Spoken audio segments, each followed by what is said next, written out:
YSR 9 news. Warangal Congress అభ్యర్థి కడియం కావ్య లక్ష మెజార్టీతో గెలుపొందడం ఖాయమంటూ పేర్కొన్నారు. వరంగల్ అభివృద్ధిని చేసే బాధ్యత తనదంటూ ముఖ్యమంత్రి రేవంత్ రెడ్డి వరంగల్ ప్రజలకు హామీ ఇచ్చారు. మంగళవారం రాత్రి ఒకవైపు భారీ వర్షం కురుస్తుండగా వర్షాన్ని సైతం లెక్క చేయకుండా రాష్ట్రంలోని ఇతర పర్యటనలు రద్దు చేసుకుని నేరుగా వరంగల్కు వచ్చానని రేవంత్ రెడ్డి అన్నారు. వర్షాన్ని లెక్క చేయకుండా మీటింగ్కు హాజరైన ప్రజలకు ధన్యవాదాలు. బీజేపీ బీఆర్ఎస్ పార్టీలను ప్రజలు నమ్మే పరిస్థితుల్లో లేరని అన్నారు. చీకటి ఒప్పందంలో భాగంగానే బీఆర్ఎస్ ఆరూరి రమేష్ ని బీజేపీలోకి పంపారని, వరంగల్ ప్రజలు విజ్ఞులు, వివేకవంతులు, జరగబోయే ఎన్నికల్లో కడియం కావ్యను గెలిపిస్తారని ధీమా వ్యక్తం చేశారు. కొండ మురళీధర్ కుటుంబం తనకు అత్యంత సన్నిహితం. వరంగల్ ఈస్ట్ నుండి కొండ సురేఖ కంటే ఎక్కువ మెజారిటీతో కడియం కావ్యను గెలిపించాలని కోరారు. కడియం కావ్య గెలుపు బాధ్యత కొండ మురళి దంపతులదే అన్నారు. మన రేవంత్ అన్న నిగ్గదీసి అడిగే మునగాడు, వీడు భూమిన వానైతాడు, వీరసాదల ధైర్యం వీడు, దొంగ దొరల భరతం పడతాడు. మన రేవంత్ అన్న. జై జై కాంగ్రెస్. మిత్రులారా,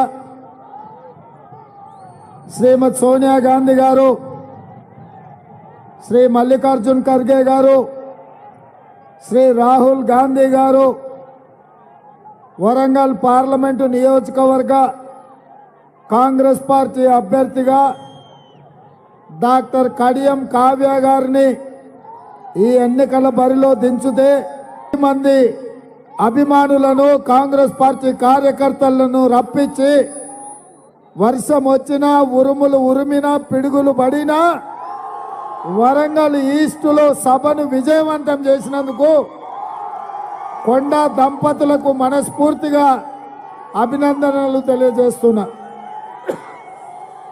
ఈ కార్యక్రమంలో మంత్రివర్యులు కొండా సురేఖమ్మ, సోదరిమణి మంత్రివర్యులు సీతక్క, కడియం శ్రీహరి గారు, మాజీ పార్లమెంట్ సభ్యులు పస్నూర్ దయాకర్ గారు, ముఖ్యమైన నాయకులందరూ, మేయర్ గారు, మిగతా శాసన సభ్యులు, గ్రామశాఖ అధ్యక్షులు, ప్రాణ సమానులైన కాంగ్రెస్ పార్టీ కార్యకర్తలు అందరూ కూడా ఈ సమావేశానికి వచ్చి విజయవంతం చేసినందుకు మనస్ఫూర్తిగా మిమ్మల్ని అందరినీ అభినందిస్తున్నా. మిత్రులారా, కాళోజీ గారు, ప్రొఫెసర్ జయశంకర్ గారు ఇలాంటి గొప్ప వ్యక్తులు కూడా ఈ ప్రాంతం నుంచి నాయకత్వం వహించారు. ఈర్షప్రాయులుగా భవిష్యత్ తరాలకు నిలబడ్డారు. ఇవాళ ఈ పౌరుషమైన ప్రాంతం ఆనాడు తొలి దశ, మలి దశ తెలంగాణ ఉద్యమాలకు ఈ ప్రాంతం కాకతీయ యూనివర్సిటీ విద్యార్థులు, ఉద్యమకారులు ఈ తెలంగాణ ఉద్యమాన్ని ఉవ్వెత్తున నడిపి తెలంగాణ రాష్ట్రాన్ని సాధించిన కాకతీయ యూనివర్సిటీ కూడా ఈ ప్రాంతంలోనే ఉంది.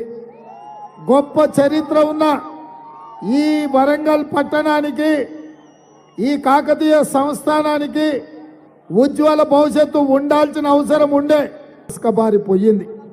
అందుకే మిత్రులారా, ఇవాళ మా అక్క చాలా చిన్న అంశాలు ప్రస్తావించింది. గుడి నిర్మాణానికి ₹1,00,00,000, చర్చి నిర్మాణానికి ₹1,00,00,000, దర్గా నిర్మాణానికి ₹1,00,00,000, 3 లక్షల కోట్ల రూపాయలు బడ్జెట్ ఉన్న తెలంగాణ రాష్ట్రంలో 3 మతాలకు సంబంధించి 3 కోట్ల రూపాయలు ఇవ్వడం పెద్ద సమస్యనా? అక్క అడుగుడేంది, నేను ఇయ్యకపోవుడేంది? జూన్ 30 తారీఖు లోపల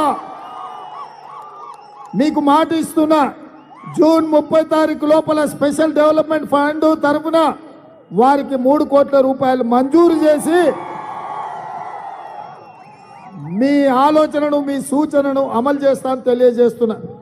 మిత్రులారా, నిన్న మన మీరు చూసిండ్రు, చంద్రశేఖరరావు అన్నాడు